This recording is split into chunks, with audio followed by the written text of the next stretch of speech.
बिस्मिल्लाहिर्रहमानिर्रहीम। अस्सलाम वालेकुम। आज 22 सितंबर बरोज़ मंगल हम बात करेंगे नैब ऑफिस पर हमला आवर मुल्ज़मान की दरख्वास्त ज़मानतों पर। जो दहशतगर्दी की अदालत है उसमें समाअत हुई है, बड़ी अहम समाअत थी। राना सनाउल्लाह भी आज अदालत में पेश हुए और कैप्टन रिटायर्ड सफदर समेत 27 कायदीन और कारकुनान पाकिस्तान मुस्लिम लीग नून के आज अदालत में पेश हुए हैं। अरशद हुसैन भट्टा साहब की ये अदालत है और उसमें जो इनके वकील हैं फरहाद अली शाह साहब, वो भी अदालत में पेश हुए हैं। वो मेंबर हैं पंजाब बार कौंसिल के और वो क्रिमिनल मैटर्स में वकील हैं फैमिली शरीफ ख़ानदान फैमिली के, और राना सनाउल्लाह के वो करीबी दोस्त भी हैं।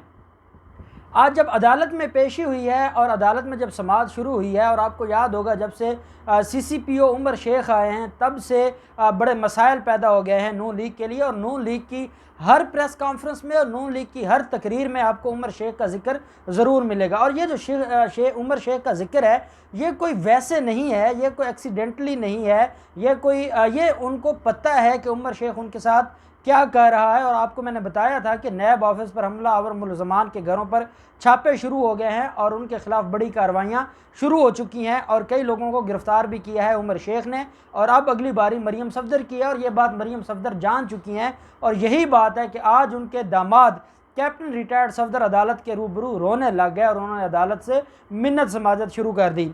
क्योंकि राना सनाउल्लाह भी पेश हुए और कैप्टन रिटायर्ड सफदर भी पेश हुए। जो प्रोसिक्यूटर्स थे, सरकारी वकला थे, वो भी अदालत में पेश हुए। तफ्तीशी अफसर और चूंक थाने का जो SHO है वो भी अदालत में पेश हुआ और वो सारा रिकॉर्ड भी लेकर आए थे। और आज आपको मैंने बताया था कि आज उसके अंदर बहस होनी थी और अदालत ने कहा था अगर ये जाकर शामिल तफ्तीश होते हैं तो ठीक है, शामिल तफ्तीश नहीं भी होते तो आज हमने इस केस को फाइनली इसके ऊपर आर्गूमेंट्स होंगे और हमने दरखास्तों को डिसाइड करना है। CCPO लाहौर ने जो अहाता अदालत है वहाँ भारी नफरी भी तैनात की हुई है, और CCPO लाहौर का ये मानना है कि अगर इन मुल्ज़मान की यहाँ से दरखास्तें खारिज होती हैं तो कम अज़ कम ये यहाँ से बाहर निकल कर ना जाएँ और इनको यहाँ से गिरफ़्तार कर लिया जाए, और ये ना हो कि ये यहाँ से फ़रार हो जाएँ और फिर जाकर ये वहाँ पर लाहौर हाई कोर्ट में दरख्वास्त मानते मूव करें। दूसरी तरफ हम देखते हैं ये आंख मचोली है। PMLN के जो वकला हैं और फरहाद अली शाह साहब के जो चैम्बर्स के हैं एसोसिएट्स हैं, 40-50 वकला भी अदालत में मौजूद होते हैं। और शायद जो PMLN है उन्होंने ये प्लान किया हुआ है कि अगर उनकी जो मरकज़ी क़यादत है उनको गिरफ़्तार करने की कोशिश की जाती है तो वो फ़रार करवाने में उनकी मदद करें और वो किसी तरीके से फ़रार हो जाएं और फिर वो चले जाएं लाहौर हाई कोर्ट में, और लाहौर हाई कोर्ट से जाकर वो कोई रिलीफ लेने की कोशिश करें।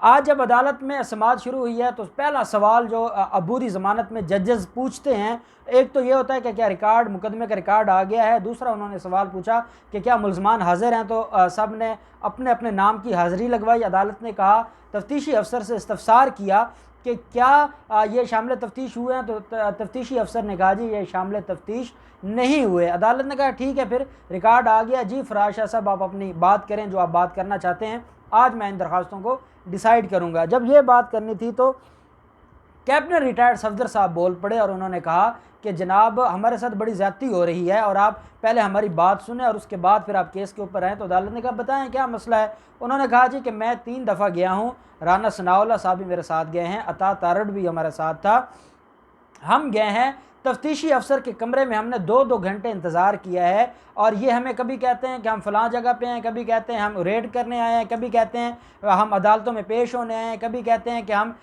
मुल्ज़मों को पकड़ने आए हैं। तो जब भी जाते हैं हमारी कोई वहाँ पर सुनवाई नहीं होती, हमारी कोई बात सुनने को तैयार नहीं है। और जनाब मैं 3 दफ़ा गया हूँ, बीमार आदमी हूँ, और 3-3 दफ़ा ये मुझे वहाँ पर घंटों बिठाते हैं और मेरा बयान रिकॉर्ड नहीं करते। और इससे बढ़कर जुल्म क्या होगा कि जो अदालत ने मुझे हुक्म दिया हुआ है कि मैं इमरान खान के ख़िलाफ़ जाकर बयान अदालत में तफ्तीशी अफसर के सामने रिकॉर्ड करवाऊं और शहजाद अकबर और DG नैब लाहौर के ख़िलाफ़ जाऊं, वो भी मेरा कोई रिकॉर्ड करने को तैयार नहीं है। और इसी वजह से तो मैं सेशन कोर्ट में मैंने कंप्लाइंस फाइल की हुई है कि जो सेशन जज का ऑर्डर था उस ऑर्डर की कंप्लाइंस नहीं की पुलिस ने, और मैंने उसके दोबारा उसको एग्जीक्यूट करवाने के लिए मैंने सेशन कोर्ट से रिजू किया हुआ है, जो इस बात का सबूत है कि पुलिस हमारी बात सुनने को तैयार नहीं है। उमर शेख की जो पुलिस है वो हमें ना सुनना चाहती है, उनका सिर्फ एक मकसद है कि हम शामिल तफ्तीश ना हो, हमारा बयान रिकॉर्ड ना हो और ये हमें गिरफ़्तार कर लें। और ये जो आपको अदालत के बाहर भारी नफरी नज़र आती है, हमको दहशतगर्द हैं,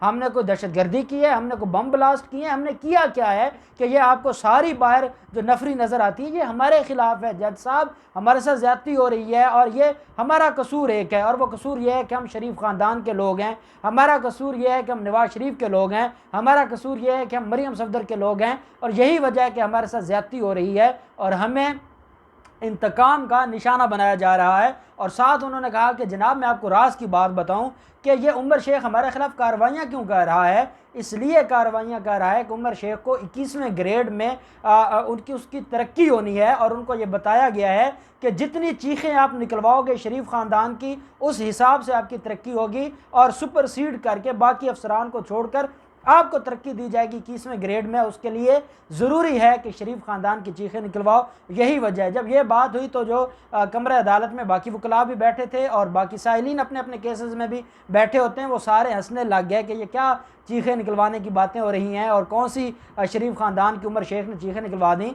अदालत ने वहाँ पर टोका मुलज़म को, और अदालत ने कहा कि कैप्टन साहब आप थोड़ी देर खामोश हो जाएं, यहाँ को उमर शेख के ख़िलाफ़ दरख्वास्त के ऊपर बहस नहीं हो रही कि आपने उमर शेख के ख़िलाफ़ यहाँ पे आपने एक चार्ज शीट शुरू कर दी है। फरहाद शाह को कहा कि शाह जी आप अपने क्लाइंट को थोड़ा सा समझाएं, अदालतों का कोई डेकोरम होता है, उमर शेख का मामला यहाँ पर क्या आ गया। हाँ, अगर आपको उमर शेख से कोई प्रॉब्लम है, उमर शेख के अगर आप ये समझते हैं कि उमर शेख आपके साथ कोई नाजायज़ काम कर रहा है, कोई गैर कानूनी काम कर रहा है, तो आप जाएँ, अदालतों के फोरम आपके पास मौजूद हैं। जब अदालतों के फोरम आपके पास मौजूद हैं तो आप कैसे ये अदालत में आकर किसी के ऊपर इल्ज़ाम लगा सकते हैं, और आप इसका मतलब है कि आपको अदालतों से इंसाफ की उम्मीद नहीं है और आप ये समझते हैं कि आपको गैर कानूनी तरीके से आपकी ज़मानत खारिज की जाएगी, और जब वो ज़मानत खारिज होगी तो उसके बाद आपको गिरफ्तार कर लिया जाएगा। तो ऐसा नहीं होता, कानून के मुताबिक सुना जाएगा। अगर कानून आपको इस बात की इजाज़त देगा, अगर कानून ये समझता है कि आपके ख़िलाफ़ केस मजबूत है और आपकी ज़मानत खारिज होनी चाहिए, तो आपकी ज़मानत खारिज हो जाएगी। अगर कानून ये समझता है कि आपकी ज़मानत खारिज नहीं होनी चाहिए तो आपकी ज़मानत खारिज नहीं होगी।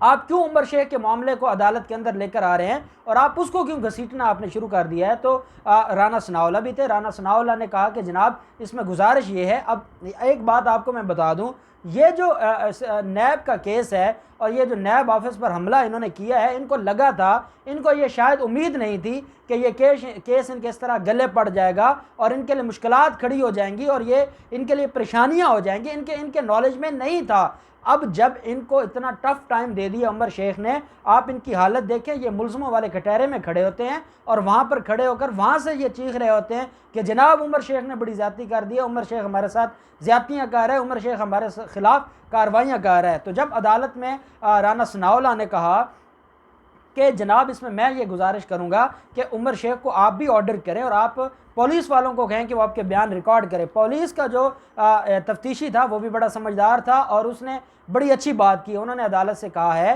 कि जनाब मेरी ये गुजारिश है, ये कोई नहीं आते, इनको जब बुलाया जाता है ये नहीं आते, ये मेरे पास इनके समन्स हैं, जब मुल्ज़िमों को बुलाया जाता है एविडेंस के लिए या बयान रिकॉर्ड करवाने के लिए ये नहीं आते उसमें, और ये उसको चेक नहीं करते, ये आकर बयान नहीं देते, ये आकर हमें नहीं बताते कि इनको क्या मसला है, कोई बयान शान ये देने नहीं आते। अदालत को तफ्तीशी अफसर ने कहा है कि जनाब मेरी इसमें गुजारिश ये है, ये एक तो झूठा इल्ज़ाम लगाया जा रहा है कि ये आते हैं अदालत में और बयान पुलिस के सामने आकर तफ्तीशी के सामने उसको मिलने आते हैं और मैं बहाने लगाता हूँ। अदालत तफ्तीशी अफसर ने कहा ऐसी बात तो नहीं है। दूसरी बात यह है कि for the sake of arguments अगर ये कभी गए हैं और मैं नहीं मिला तो मैं तो अदालत से गुजारिश करता हूँ ये अदालत में ही हम बैठ जाते हैं, ये लिखवा दें अपना बयान, और इनके वकला साहबान भी मौजूद हैं, ये रिटन बयान दे दें, मैं अदालत के सामने उसको सफ़े मिसल पर ले आता हूँ और मैं उसको जो मिसल है उसका हिस्सा बना देता हूँ, अपनी ज़िम्नियों का और तफ्तीश का मैं हिस्सा बना देता हूँ। और हम तो चाहते हैं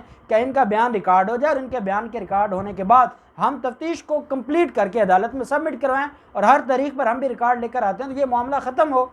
तो अदालत ने कहा ये तो आपकी बात बिल्कुल ठीक है, और इनसे कहा कि आप बैठ जाएं अदालत में और अदालत में बैठकर आप अपना बयान रिकॉर्ड करवा दें और जो आपका बयान बनता है आप वो जमा करवा दें। और अगर आपको ये लगता है कि जो पुलिस वाले हैं वो आपका बयान रिकॉर्ड नहीं कर रहे या जो आपका ओरिजिनल बयान है वो नहीं लगा रहे, तो अदालत ने कहा आप इधर रिटन बयान दे दें, तो मैं इनको कहता हूँ कि वही बयान लगा देंगे और उसके बाद पुलिस जो समझेगी वो उसमें फाइंडिंग्स दे देगी, तो आपका बयान रिकॉर्ड हो जाएगा। जब ये बात की तो जो वकील थे फरहाद अली शाह साहब, उन्होंने कहा जनाब नहीं ऐसा नहीं होता, अदालतें इस काम के लिए नहीं है, जो काम तफ्तीश का है वो थानों में होता है, अदालतों में ऐसा काम नहीं होता, जनाब ने बाकी केसेस को भी देखना होता है, तो अब इनसे कोई टाइम रख लें और हम उस टाइम पर पहुंच जाएंगे। तो अदालत ने कहा कि कल 23 सितंबर है और आप शाम 4 बजे पेश हूँ, जाकर थाने में अपना बयान रिकॉर्ड करवाएं। और अदालत ने तफ्तीशी को कहा कि आप अदालत अपना थाने में रहें और जब ये मुल्ज़मान आ जाते हैं तो ये सारी की सारी कार्रवाई हो जाएगी। तो तफ्तीशी ने कहा जनाब मुझे इजाज़त हो तो मैं इनको वीडियो बना लूँ